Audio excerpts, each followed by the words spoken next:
So Season 3 of Netflix's Series of Unfortunate Events is now out, and with it comes a lot more evidence to support one of the most popular videos on my channel, the ultimate conspiracy theory behind the seemingly innocent banker, Mr. Poe. I released this video back in April, soon after Season 2 had come out, and in it, I analyzed every little bit of evidence I could find to show that something is off about Mr. Poe, and then put it all together to form the conclusion that he's after the Beaudelaire fortune. If you haven't seen it already, watch that video first by clicking the card right now, because today I go over all of the new evidence we get from Season 3 and add even more to this conspiracy.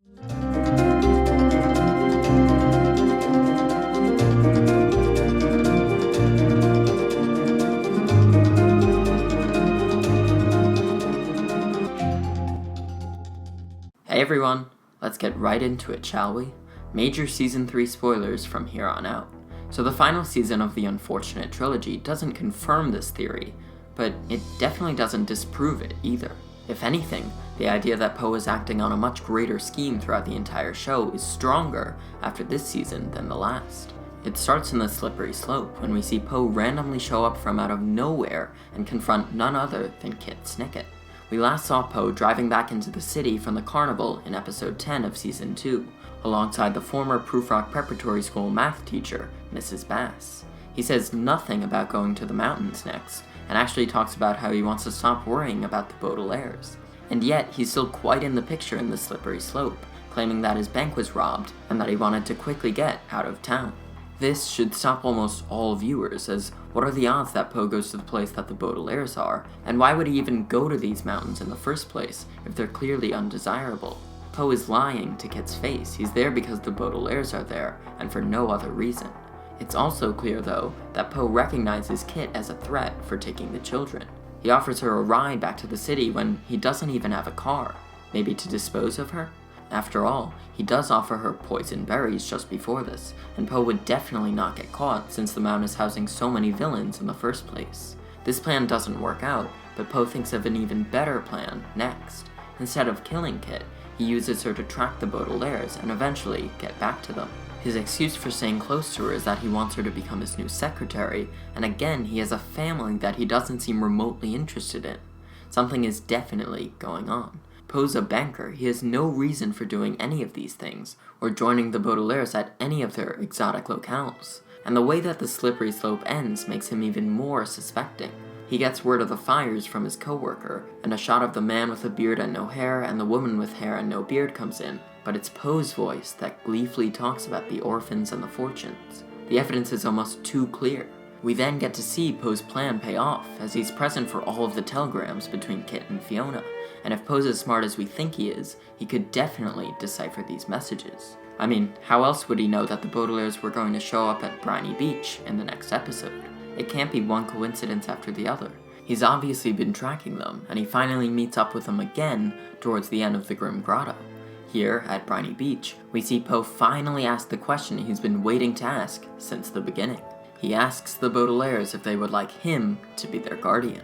In other words, he goes from Season 1, where he's in charge of the children but clearly doesn't care much about them, to Season 2, where he suspects them as murderers and wants them dead, to the beginning of Season 3, where he frankly forgets they even exist for half the time, to this scene on the beach where completely out of the blue, he practically begs the Baudelaires to come with him.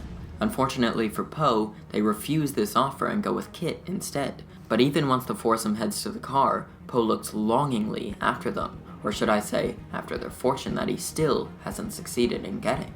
He chose that moment on the beach to strike and deliver his proposition, believing that after all of their horrible mishaps, the Baudelaires would most certainly want him to be their guardian. He even states that directly in his argument, but the kids turn against him, showing that although insanely smart and cunning, Poe doesn't understand emotions and feelings that well. And of course, he doesn't stop there. Poe arrives at the Hotel Denouement before the Baudelaires even get there, and more on how he even knew to go there in a minute, but if this doesn't confirm his desire for the children and their fortune, I don't know what would. The last we get of Poe is him and Vice Principal Nero running around blindfolded as the hotel is going up in flames, and we don't know if he survived the fire. So now that we have all the episodes, all the scenes, all the evidence to work with, what can we get out of it? Well, as I said at the beginning, there's certainly not anything that completely debunks this theory, and in fact, the Season 3 episodes only further enhance it. Poe had no reason to wander after the Baudelaires in the 8th episode, so he definitely doesn't have a reason to do it in the 12th.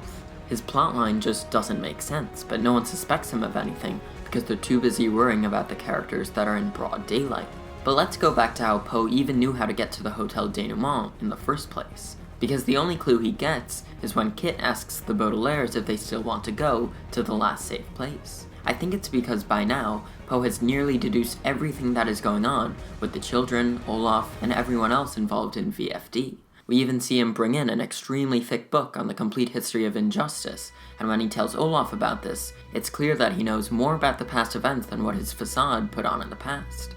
Meaning that Poe does know what's happening with VFD, and when he hears that Kit is taking the children to the last safe place, he heads straight for the hotel. So that's basically where I would end this theory. Mr. Poe has been after the Beaudelaire fortune since the beginning, and in each situation he puts on the facade that he doesn't understand anything, when in reality he's making sure that his scheme is coming along nicely. It's why he checks in on the children so many times, even though he has no real reason to. But in the end, Poe doesn't succeed in getting the Baudelaires and their fortune, either due to his death in the Hotel Denouement fire, or the fact that now he's simply lost them as they end up on Ishmael's island. But there is an alternative branch I want to take to further enhance this conspiracy. It's a little less plausible than the first route, but could have fantastic repercussions. Could Mr. Poe be the JS who invited everyone to the hotel? And before you say that it was literally revealed to be Justice Strauss, could she just be working under Poe? It actually fits pretty well when you look at some of the evidence. I mean, Poe was always focused on tracking the kids, and look who just happened to live right next door to their first guardian, Justice Strauss. She even goes on to tell the Baudelaires that she's been looking for them everywhere, following them to every single location they've been, sounding very similar to Mr. Poe. And while I also like the idea of Poe working alone, it seems likely that he would have someone working under him, his second in command. It would make Justice Strauss not the only actor we see in this show, but certainly the best. Poe invited everyone to the hotel because he wants to see Olaf put on trial and finally arrested, just like Justice Strauss's intentions are. But he appears at the hotel as well, because once all the dust has settled, Justice Strauss will become the Baudelaire's guardian, and in reality, it's the same as Poe becoming their guardian. This would benefit Poe because once Violet turns 18 years old and Poe wants to snatch the fortune, it would make Justice Strauss the prime suspect, even though she's just the puppet of Poe. However, even in this situation, Poe's deceitful plan does not pay off, as even he doesn't predict that Strauss's court consists of the man with a beard and no hair, and the woman with hair and no beard, turning the case around in an instant. We do know that Strauss escapes the fire though, as she's seen giving the picture of the Baudelaires to Lemony. But you're probably asking, why would Strauss agree to team up with Poe in the first place, if she seems to care so much about the kids? Well, I think it's precisely because she cares so much about the kids. Poe, being the manipulator that he is, would convince her that the Baudelaires need to be protected and sought after, and he would tell her precisely how to get them to safety. Both Poe and Justice Strauss want Strauss to adopt them, but Poe doesn't tell her that once Violet turns 18, he'll come in and steal the fortune, and the blame will go to her. So that's my alternative to the main Mr. Poe conspiracy theory. To be clear, I support the main theory more than the side route, but I do think that the possibility that Poe and Justice Strauss are working together is pretty cool. I might even try to expand upon it in the future. But anyway, if part 1 didn't have you convinced that Poe is a genius, lying, secretive conspirer who's after the Baudelaire fortune, I hope part 2 did, because there's just so much evidence to point in this direction. If you enjoyed the video, make sure to like, comment, and subscribe so you don't miss any future SOUE content, such as a video I'm planning to make on Ishmael and why VFD workers always seem to find his island. I also make videos on Harry Potter, Pixar, Studio Ghibli, sports, and much more, so go check those out as well. Thanks for watching, see you later.